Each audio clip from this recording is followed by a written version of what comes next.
Labvakar, man mazo draudziņu. Tips un tops atzīstās. Troksnis kņāda drīz norimst. Visi skolēni apsēstas, klases vidū stāv tikai 2 nelaimīgie suņa bērni. Skolotāji dusmīgi skatās uz viņiem abiem un uz zēniem un uz meitenēm.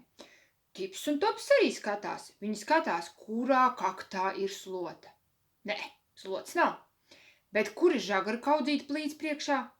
Nav. Ne plīts, ne žagaru, un tas ir ļoti slikti.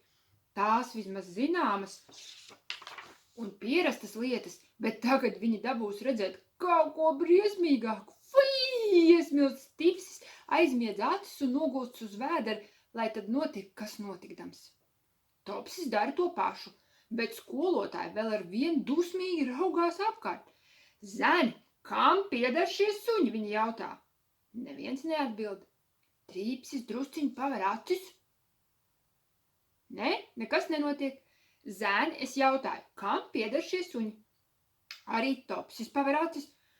Nu taču Tedis tūlīt celsies un nāks, paņems padusē abus draugus un paglābs. Ai, cik tad viņi priecīgs milkstēs un laizīs tam rokas. Skolotāja jau kļūs pavisam nikna. Kuram nav drosmes atzīties, vai tad tie nevienam nepiedara?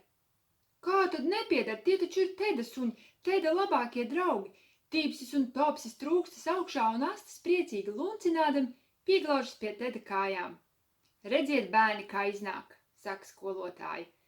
Tedis neatzinās, bet kucēni atzinās. Pateica, kam viņi pieder. Kādi jauki un gudri sunēni. Viņa noglāsta pa priekšu Tīpsi un tad Topsi, un pati tos izlaiž pa durvīm laukā. Ar labu nakti, mani mazo draudziņu!